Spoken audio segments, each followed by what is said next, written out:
The Amazons of Themyscira, a society of warrior women, have long upheld a tradition to ensure the continuation of their people.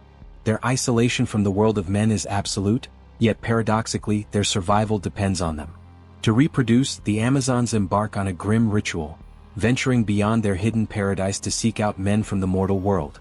Under the cover of night, they raid ships sailing the vast oceans, selecting suitable partners for the sole purpose of conception. Once their purpose is fulfilled, the men are swiftly executed, their bodies cast into the depths of the sea. It is a brutal but calculated measure, ensuring that no ties are forged, no relationships formed. The Amazons do not seek love, nor do they desire the interference of men in their sacred land. Their devotion is to their own kind, their independence a pillar of their strength. Upon returning to Themyscira, the women resume their lives, waiting for the inevitable consequences of their actions. 9 months later, children are born. If a woman gives birth to a daughter, it is a time of joy and celebration. The lineage of Themyscira continues, another warrior brought into their world. But when a male child is born, there is no celebration. No songs are sung, no mother cradles her son with warmth.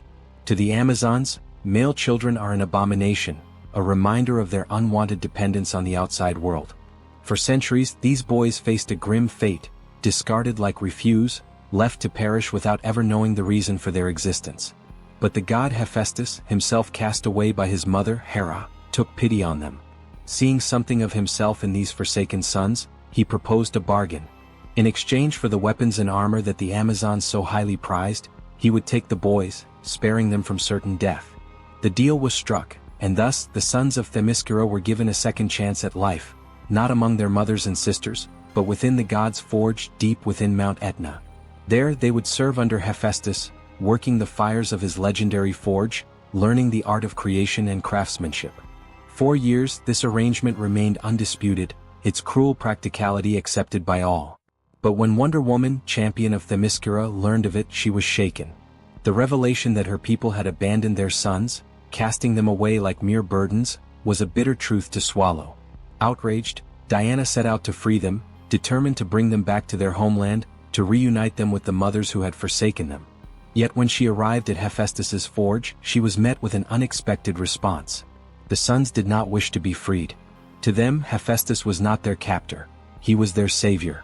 Unlike the Amazons who had rejected them from birth, Hephaestus had given them purpose, shelter, and dignity. He had raised them not as discarded mistakes, but as artisans, warriors, and craftsmen.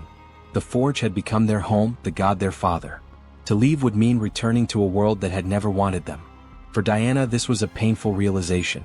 She had come expecting to liberate them, only to learn that they had already found freedom in their own way.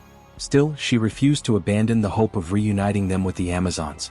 In a bold move, Diana proposed a settlement for the sons on Themyscira itself, a place where they could exist alongside the Amazons, forging a future together as family. But despite her noble intentions, her vision was not shared by all. Resistance came swiftly. Many Amazons, particularly those in the capital, rejected the notion outright. The thought of men living among them, even their own sons, was intolerable. Fear, resentment, and ancient prejudices prevailed, and tension simmered beneath the surface. It was in this climate of division that Donna Troy, Diana's one-time sister and once beloved ally, rose to power. Created by the Amazon sorceress Dorino to replace Diana as queen, Donna harbored deep resentment toward the changes taking place. To her, the presence of men on Themyscira was an affront to their way of life, a corruption of their sacred land. She saw herself as the true heir of Themyscira's traditions, and she was willing to go to any lengths to see them restored. While Diana was away on a mission with the Justice League, Donna made her move. Under the cover of darkness, she led a band of 20 loyal Amazons in a merciless raid on the Sun's settlement. They struck with precision and ruthlessness, catching the men off guard.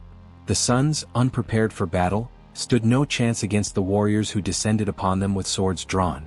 The massacre was swift, brutal, and absolute. By dawn, the settlement was silent, the earth stained with blood. Every last son of Themyscira had been slaughtered, their lives snuffed out in an act of unrelenting cruelty. When Diana returned, she was met with devastation. The bodies of her brothers lay scattered across the island, lifeless and broken.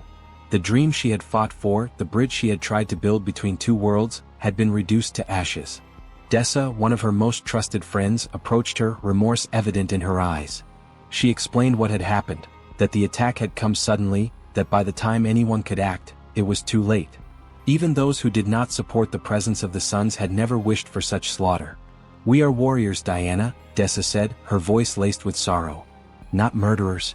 Diana's response was cold and full of pain. "Not everyone, Dessa." With righteous fury, Diana confronted Donna Troy. Their battle was fierce, a clash of ideals as much as of strength. In the end, Diana emerged victorious, but the damage had been done. The blood of her brothers had been spilled, and Themyscira was forever tainted by the betrayal of its own. As punishment, Donna was exiled, stripped of her place among the Amazons, her name now a stain on their history. The 20 Amazons who had taken part in the massacre were not spared either. Their sentence was poetic: condemned to serve in Hephaestus's forge, to live as the sons had lived, to toil under the god they had once deemed beneath them. Yet even amid the devastation, a sliver of hope remained. One man had survived.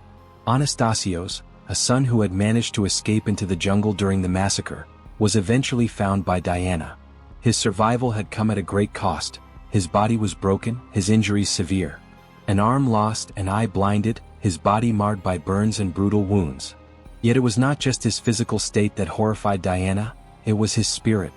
When she reached for him, he recoiled, hatred and despair burning in his gaze. He did not thank her for finding him. Instead, he condemned her, cursing the name of Themyscira, lamenting that he had lived when the others had died.